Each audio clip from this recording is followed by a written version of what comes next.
Сәлем достар, Дастархан каналына қош келдіңіздер.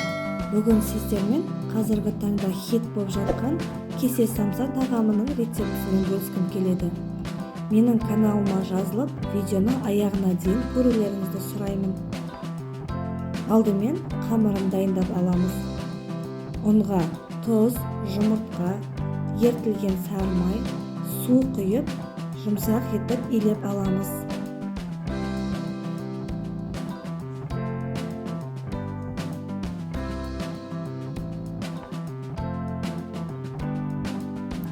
Қамырымызды салафанға салып 20 минуттай тұндырып қоямыз.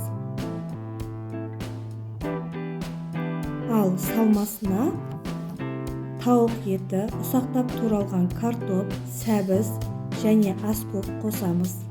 Өздеріңіздің сүйікті дәмдеуіштеріңізді, тұз және зәйтүн майын қосып жақсылап араластырамыз.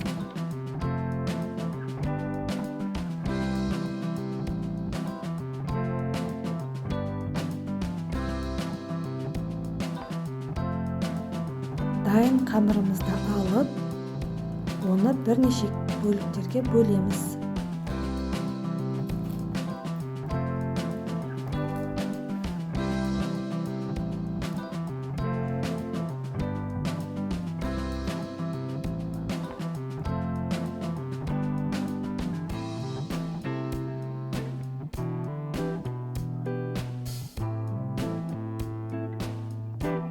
Қамырымызды өте жұқа етпей, кішкене қалыңдау етіп жайып аламыз. Сорпа ішетін кесеге қамырымызды қойып, тауық етінен жасалған салмамызды салып, әдемілеп түйеміз.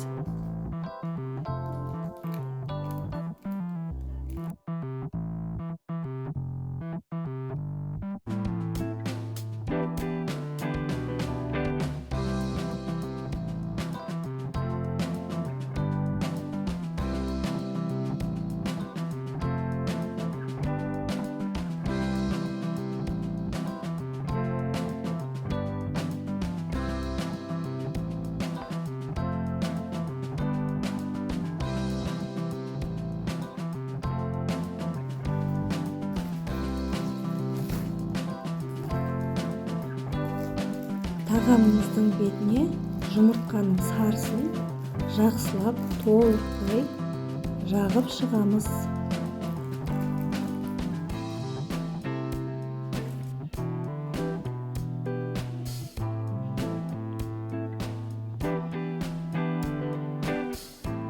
Дайын кесе самсаларымызды қызып тұрған духовкада 180-200 градуста 35-40 минуттай пісіріп аламыз. Тауық етінен жасалған кесе самсаларымыз дайын болды. Видеоны аяғына дейін қарағандарыңызға көп рахмет. Астарыңыз дәмді болсын.